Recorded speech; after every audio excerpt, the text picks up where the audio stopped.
नमस्कार सभी प्यारे स्टूडेंटों को और सभी किसान भाइयों को। किसान भाइयों के लिए वीडियो अति आवश्यक है और हम सब किसान वर्ग से हैं जुड़े हुए हैं, तो ये वीडियो आपके लिए भी बड़ा आवश्यक वीडियो है।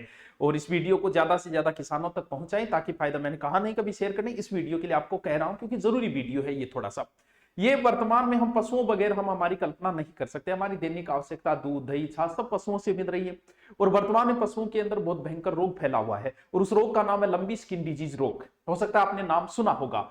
यह लंबी स्किन डिजीज रोग जो कि एक वायरस रोग है, कैम्प्रीपोक्सी या फिर जिसे कहते हैं नितलिंग वायरस, नितलिंग या कैम्प्रोपोक्सी वायरस। देसी भाषा में, सीधा गांव की भाषा में बात करूं, क्यों गांव के अपने बुजुर्गों को याद नहीं रहता तो गांव वाला सीधा याद रखो कि गांठियो रोग यानी गंठदार रोग, यानी पशुओं की गांठ हो जाती है, वही है गंठदार रोग जिसे हम कह सकते हैं। इस रोग को अगर हम बात करें, थोड़ा सा बैकग्राउंड 2 मिनट में, यह रोग सर्वप्रथम जाम्बिया में मिला था 1929 के अंदर। फिर ऐसे होते हुए रूस होते हुए भारत, एशिया महाद्वीप में बांग्लादेश में इसका 2019 में इसका केस मिला था। भारत के अंदर इसका केस 2019 में उड़ीसा के अंदर मयूरभंज में इसका केस मिला था, इस रोग का, गंठिया रोग का, गांठदार रोग का। तो इस केस में पिछले 16 महीने में भारत के 15 राज्यों में यह रोग फैल चुका है पशु के अंदर। यानी तेजी से वायरस रोग है तो फैलते फैलते, समय इतना ही कोरोना में लगा था, फैलते फैलते कभी ना कभी आप तक पहुंच ही जाता है, आपके आस पड़ोस गांव तक इस रोग पहुंच ही जाता है। जैसे कोरोना वायरस जो था, डरते डरते 15, 16, 17 महीने बाद हमारे आस पड़ोस गांव तक पहुंच गया था। तो ये रोग भी मान के चलो कि पहुंच सकता है आपके गांव, आपके पड़ोस तक। ये रोग किस में होता है? ये रोग पशुओं में होता है, गाय और भैंस के अंदर।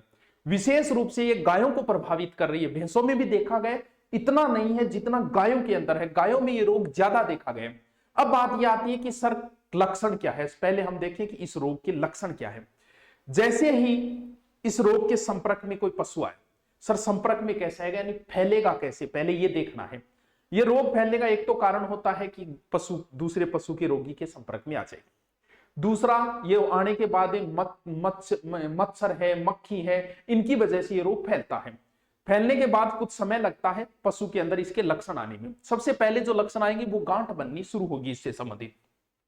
आज आपको पता है मुख्यमंत्री साहब ने भी इससे संबंधित पोस्ट की थी, क्या ध्यान रखना, क्या वो मैं सीधे आपको देसी भाषा में बता दूंगा।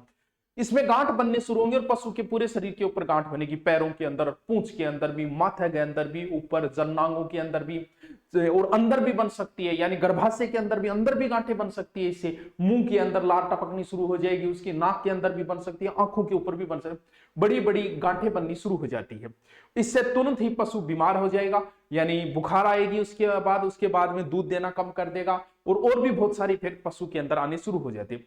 अब बात करें मृत्यु दर, तो है कम इसकी, 10% से नीचे ही है। जिस रोग होता है 10% से नीचे पशु मृत्यु दर है इसकी। दूसरी सबसे अच्छी बात यह कि ये पशुओं से मानवों में नहीं फैल रहा है।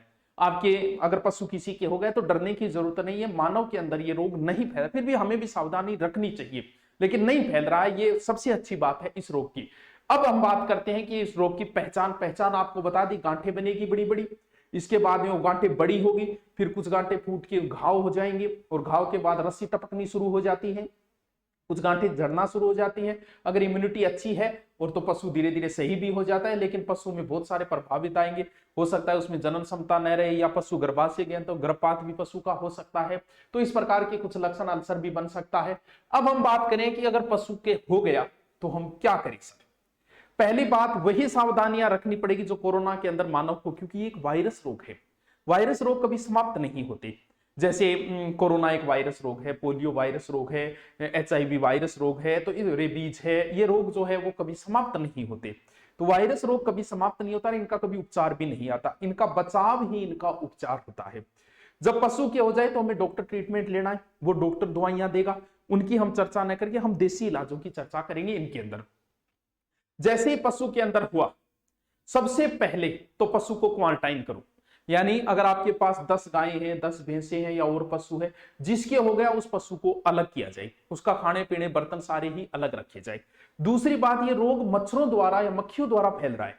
अब किसान भाइयों को बताने की जरूरत नहीं है कि मच्छर को कैसे भगाई जाए, मक्खियों को कैसे भगाई जाए, क्योंकि या तो धुआं कर दो या फिर वहां नीम जला दो, या गिलोय नीम जलाने, ये कपूर वगैरह का बताया वो भी आप कर सकते हो। इससे आपके मच्छर, क्योंकि मच्छरों द्वारा ये एक पशु से दूसरे दूसरी बात, हम हमारे क्या होता है गांव के अंदर एक ही खेड़ होती है, पशु सारे वहीं जाते हैं। कुछ दिन उस चीज का भी थोड़ा सा आप ध्यान रखें, पशु कई साथ में गांव के चरने जा रहे हैं तो वहां भी थोड़ा सा ध्यान रखें, क्योंकि किसान वर्ग के लिए एक संपत्ति का प्रतीक माना जाता है पशु। और बहुत बड़ी भी आजकल पैसे भी बहुत लगते हैं, भैंस लाए, गाय लाए, ऊंट लाए। तो अब देखिए पहचान आपको बता दी गई है। अब गांठ बननी शुरू हुई तो कई बार ऐसा होता है कि जैसे पिछली बार कोरोना में किसी को खांसी आ रही, टेंशन नहीं आ रहा, आपने खांसी है को नहीं है, घटी कोरोना रही है, एक नॉर्मल है। कई बार पशु में ऐसे भी गांठ हो सकती है। पहचान सीधी सी है, आपके गांव में किसी के ये हुआ और उसके बाद में किसी पशु के हो रहा है तो कंफर्म मान लेना आपके गांव में ये रोग आ चुका है पशु के अंदर। अब बचाव एक से दूसरे के हो रहा है तो मतलब कंफर्म आ चुका है, पहचान सीधी सी है। अब इसकी कोई जांच थोड़ी कराओगे। अब बात करने की इसका इलाज क्या है। किसी भी वायरस रोग का इलाज ओनली फॉर इम्यूनिटी पावर होता है। जैसे कोरोना का क्या था, इम्यूनिटी पावर, हम लोग इम्यूनिटी की चीजें खा रहे थे तो वही इम्यूनिटी पावर। अब बात है कि पशुओं की इम्यूनिटी कैसे बढ़ाई जाए। पशुओं की इम्यूनिटी पावर ही जरूरी है। पहली बात सबसे अच्छा, अगर पशु के अंदर हुआ है तो सबसे पहले क्या करना है, एक तो आप क्योंकि ये एक त्वचा का रोग है जिसके अंदर पशु की खुजली आना, ये चीजें होगी, ये एक स्किन डिजीज रोग कह सकते हैं हम इसे। पहले अगर आपके नहीं भी आए तो भी आप ये काम कर सकते हो। क्या करना है, नीम की पत्तियां लाके और उसे पानी में उबालेंगे और उसके बाद पानी ठंडा हो जाए तो आप अपने पशु को इससे नहला सकते हो। अगर आपके पशुओं में नहीं आए तो भी ये प्रयोग कर सकते हो, ये नॉर्मल चीज होती है ये। इसके बाद में पशु की इम्यूनिटी पावर कैसे बढ़ाई जाए। इम्यूनिटी पावर बढ़ाने के लिए आप पशुओं को आंवला, सूखे आंवले भी खिला सकते हो। इससे अगर आपका पशु गाभीन भी है तो भी कोई फर्क नहीं पड़ेगा, आंवलों से कोई ज्यादा साइड इफेक्ट नहीं होता। आप सूखे आंवले पीस के पशु को 25 से 50 ग्राम तक खिला सकते हो।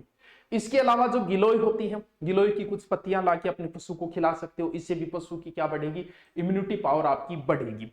इसके बाद में जो इलाज है देसी इलाज, ये भी बहुत अच्छा कारगर है। अब आप कहोगे कि सर आप डॉक्टर बने, मैं डॉक्टर नहीं बना, मैंने वीडियो देखे हैं, गूगल पे सर्च किया है, उसके बाद में ये चीजें होती है, क्योंकि ये देसी चीज है, इससे कोई पशु पे साइड इफेक्ट नहीं आएगा, आप कर सकते हो इसके अंदर। हाँ, कुछ जो है वो गर्भवती अगर गाभीन पशु है तो उसमें ध्यान रखना पड़ेगा, वो मैं आपको बता दूंगा कि ये सामान्य पशु में कर सकते हो, गाभीन पशु में नहीं। गिलोय वगैरह नॉर्मल चीजें आप खिला सकते हो पशुओं को। ये जैसे हम लोगों की घाव हो जाता है, इसमें क्या होता है, पशु की गांठ बनेगी, घाव होगी, तो कई बार फिटकड़ी लगाते देखा होगा, प्रत्येक नाई जो है वो कटौती फिटकड़ी लगाता है। तो करना क्या है, आपको थोड़ी आधा किलो फिटकड़ी ले लें और लगभग 20-25 लीटर पानी यानी एक बाल्टी के बराबर पानी के अंदर उस फिटकड़ी को घोल लें। घोलने के बाद पशु को आप पूरे को नहला सकते हो, क्योंकि इससे घाव वगैरह भरने के चांस, यानी पूरे पशु को उससे क्या करा दो, स्नान। ये होने के बाद में वो नीम वगैरह तो ऐसे ही कर सकते हो। ये अगर पशु के हो गया तब आप क्या करना है, पहले तो ये प्रयोग करें आप। इसके बाद में तुरंत ही एक दूसरा प्रयोग करना है। क्या करना है, ये देने के बाद ये दूसरी खुराक दो, कारगर बताई गई है। ये क्या है, बाजरी को आटो पीस लो, महीन भी नहीं होना चाहिए, थोड़ा मोटा, पशु के खाने लायक आप पीस सकते हो। उसमें 2 बड़ी चम्मच हल्दी डाल दो। उसके बाद में उसमें देसी घी, गाय का ही घी होना चाहिए। बहुत सारे गाय के रोग तो गाय को घी देने से ही हो जाते हैं। उसमें 50 से 60 ग्राम आप घी डाल दो। फिर उसको बना लो लोथा, यानी रोटी बनाने के लिए अगर सूखा है थोड़ा पानी भी डाल सकते हो, यानी ओसन लेवल, ओसन के 2 मोटी रोटी बनाओ। रोटी बना के भी सेको, सिर्फ एक साइड से सेकना है उस रोटी को, दोनों साइड से नहीं सेकना है।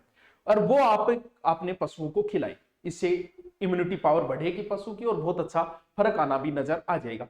ये जो इलाज है मैं कोई प्रमाणित नहीं है, लेकिन देसी इलाज है, कोई साइड इफेक्ट नहीं होते। मैंने गूगल वगैरह यूट्यूब पर देख के आपको ये देसी इलाज बताया, और भी आप देख सकते हो, कोई बहुत सारे आपको मिल जाएंगे। और मच्छरों को मारने की व्यवस्था तो सबसे पहले करें, जैसे भी करनी है, नीम वगैरह जला दिया करो, धुआं कर दिया करो इसे। तीसरा जो है वो बड़ा प्रयोग जो है वो भी आप कर सकते हो। ये जो तीसरा प्रयोग है वो गाभीन पशु पे न किया जाए।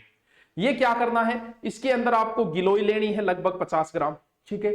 इसके अलावा अगर 20 तुलसी के पत्ते ले लो, 8 लूंग ले लो, आप लिख भी सकते हो तो बाकी भी पहले वाले प्रयोग भी करते हो। बाकी देखो डॉक्टर को तो सबसे पहले बुलाना है, वो जो डॉक्टर आप देगा, जैसे खुजली की दे देगा डॉक्टर और वगैरह उन चीजों में, वो तो डॉक्टर के काम है, वो नाम बताने से भी क्या फायदा है।